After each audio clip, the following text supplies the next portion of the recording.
Hello नमस्कार दोस्तों, स्वागत है आपका मेरे एक और वीडियो में। तो देखिए दोस्तों, आज हम बात करने वाले हैं सुज़लोन एनर्जी के बारे में। और आज के दिन में मार्केट में सुज़लोन एनर्जी पॉजिटिव में बंद हुआ है यहाँ पे, है ना। तो रिस्क कहाँ पर था? जब इसने इसके नीचे क्लोजिंग दे दी थी मूविंग एवरेज के नीचे, तो डर ये था कि यहाँ से और नीचे आके इस मूविंग एवरेज को टच करके ग्रीन कैंडल ना बनाए, और इससे बराबर में अगर लाल कैंडल बना देता है और उसका लो ब्रेक होता है तो शेयर वापस दोबारा इस जोन के आसपास आ सकता था।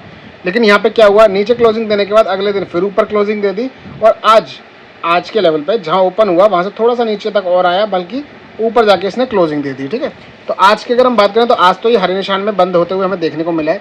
लेकिन नियरेस्ट सपोर्ट जैसा कि इसका जो बना हुआ है दोस्तों, ये वाला 80 रुपये 76 पैसे के आसपास का, और जो टॉप पर है अभी, तो अगर यहाँ पे एक दो दिन और कैंडल यहाँ पे रुकता है ना, और इसके ऊपर क्लोजिंग देता है 84 रुपये 85 पैसे के आसपास, तो फिर आपका एक और ऊपर का लेवल जो है खुल जाएगा। वो पहला रहेगा 85 रुपये 89 पैसे का, है ना।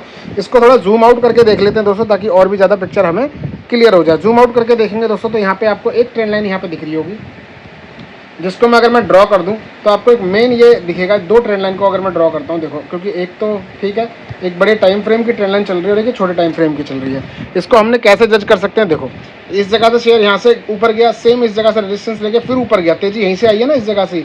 अभी थर्ड टाइम जब ये कैंडल नीचे तक आ रही थी तो यहाँ से फिर बाइंग आ गई है ना। तो अभी इस वाले जोन में ये शेयर जो है फंसा हुआ है, इस वाले जोन में। ठीक है, अब हमने जोन पकड़ लिया कि भाई इस वाले जोन में। तो अभी बाइंग कब आएगी? जब दोस्तों ये वाला शेयर जब नीचे आएगा ना इसके आसपास, तब एक और बार बाइंग आने को देखने को मिल सकती है, ऐसे चांसेस है ना। और मैं आपको एक चीज़ और बताऊं कि जब ये 50% के बीच में एक और लाइन होती है, ये हमेशा याद रखना। तो 50% में देखो, यहाँ से भी ऊपर के जाके नीचे आया है ना, फिर यहाँ से भी ऊपर ही क्लोज हो गया, यहाँ से फिर ऊपर चल दिया। तो ये एक 50% पर भी लाइन होती है, चैनल के अंदर भी एक 50% पर लाइन होती है। कई बार आपने देखा होगा कि यहाँ होल्ड करता है, फिर नीचे आता है, फिर यहाँ से ऐसे करके ऊपर जाता है। तो ये 50% भी लाइन जो है रेजिस्टेंस और सपोर्ट की तरफ दोनों तरीके से काम करती है। तो अभी हमने क्या देखा कि ये चैनल चल रहा है, इसके अंदर जब तक है शेयर तब तक है। यहाँ से ज़्यादा बाइंग अपर साइड मूवमेंट आने के चांसेस थोड़े कम रहते हैं, ठीक है, क्योंकि ये खुद ही ऑलरेडी इतना ऊपर आ चुका है, फिर ऊपर भी ऐसे चैनल बन रहा है ऊपर की तरफ ही। बढ़िया कहाँ रहता है? जब ऐसा कुछ पैटर्न बने, या थोड़ा बहुत ऊपर 19-20 बन जाए, ज़्यादा नहीं, क्योंकि ये वाला भी नहीं चलेगा, इससे ज़्यादा तेज़ी देखने को नहीं मिलती है।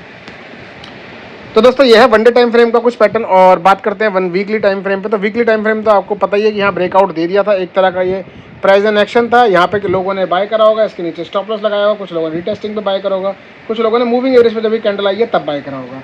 बाकी दोस्तों मैं इस पैटर्न पे बाय नहीं करता, हालांकि मैं बताता हूँ प्राइस एक्शन, बट ये 3 कैंडल को एक कैंडल ने कवर कर दिया, तो भाई साहब ये मुझे थोड़ा सा सूट नहीं करता। मेरा ये रहता है ऊपर जाए नीचे आए, 2-3 कैंडल बना के फिर मुझे ये पैटर्न चाहिए होता है, इस टाइप का, बिल्कुल ये खड़ा पैटर्न नहीं।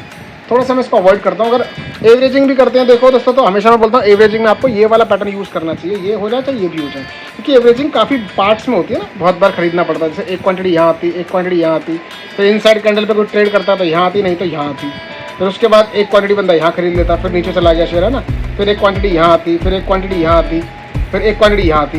तो अब इसको एवरेज निकालोगे तो दोस्तों ये निकलेगा 50 रुपये के आसपास। अभी शेयर को पूरा 50% क्रैश होना पड़ेगा, तब जाके आपका पोर्टफोलियो नील आएगा, नहीं तो ऑलवेज आपका पॉजिटिव में ही रहेगा। मैं इसलिए कहता हूँ मार्केट में भरोसा नहीं है, शेयर ऊपर जाएगा नीचे जाएगा, बट हमें क्या करना है, हमें अपनी बाइंग सुधारनी है। ऑलवेज एक चीज़ करना है, हमें बाइंग सुधारनी है। अब एवरेज किस तरीके से होता है ये मेरी प्रीवियस वीडियो में आपने पता होगा, अच्छी कंपनीज में कैसे होता है, बेकार कंपनीज में कैसे होता है, ताकि नुकसान कम हो, है ना। तो बहुत सारी ऐसी चीज़ें हैं जिन पर हमको थोड़ा सा ध्यान रखना पड़ता है। अब ये वीकली टाइम फ्रेम पे है, तो वीकली टाइम फ्रेम का भाई सपोर्ट क्या रहने वाला है? देखो दोस्तों, वीकली टाइम पर सपोर्ट रहने वाला है 74 रुपये 60 पैसे के आसपास। रिस्क कब बढ़ता है? जब ये ऊपर ब्रेकआउट नहीं मिलता, यहाँ से 2-3 कैंडल बनती और रेड कैंडल, और यहाँ से नीचे की तरफ शेयर आता है, बिकॉज यहाँ पे लोग शॉर्ट करते हैं इसको ऐसे लगा के, ठीक है, तो बहुत तेज़ी से नीचे आता हुआ देखने को मिल जाता है। अभी तब तक टेंशन की बात नहीं है, जब तक मूविंग एवरेज के नीचे क्लोज कोई कैंडल नहीं करती है, जब करेगी तब का तब देखेंगे। तो दोस्तों चलते हैं मंथली टाइम फ्रेम पे। तो मंथली टाइम फ्रेम पे आपको पता ही है कि एक ब्रेकआउट आपको मिल ही रखा है। मंथली टाइम फ्रेम पे अगर एवरेज करते तो भाई एक क्वांटिटी यहाँ, एक क्वांटिटी यहाँ, फिर एक क्वांटिटी यहाँ और एक क्वांटिटी यहाँ, सबका एवरेज यहीं आया। उसके बाद कोई मौका ही नहीं मिला, फिर मौका मिला इस जगह पे। इन दोनों को भी अगर जोड़ दोगे तो भाई यहाँ एवरेज निकल आएगा। तो देखो शेयर अभी फिर भी 3 गुना पे बैठा हुआ, 3 गुना के आसपास, है ना, अप्रॉक्स। तो दोस्तों मैं यही बोलता हूँ, कोई आपको कोई बाय शेयर का रिकमेंडेशन मैं कभी नहीं देता हूँ, होल्ड एवरेज कभी किसी चीज़ का रिकमेंडेशन नहीं देता। एजुकेशन पर्पज से वीडियो बनाता हूँ, बस मैं ये बताता हूँ कि किस तरीके से बाइंग होती है ना, तो ताकि आपका पॉजिटिव पोर्टफोलियो बना रहे। क्योंकि जितने दिन हरा पोर्टफोलियो रहता है, जो रिटेल कस्टमर है वो होल्ड कर लेते हैं, लेकिन लाल में जाते ही उनको परेशानियाँ शुरू होने लग जाती हैं, ठीक है। और इस चक्कर में कभी कभी ज़्यादा लॉस होता है ना, तो वो लाल पोजीशन काट देते हैं बजाय ग्रीन के, मतलब ग्रीन पोजीशन काट देते हैं बजाय लाल के। उनको लाल पोजीशन निकालनी चाहिए, बट वो क्या निकाल देते हैं? Green position. हालांकि ये लाल और ग्रीन के बेस पर डिसाइड नहीं करते कि कौन सा शेयर बेचना, कौन सा रखना है। वो फंडामेंटल हो गए, टेक्निकल हो गए, वो सारी चीज़ों पर डिपेंड करता है। फ्यूचर प्लान अगर फेल हो रहे हैं या कुछ कुछ भी XYZ आपका कोई प्रॉब्लम है तो उस चीज़ पर।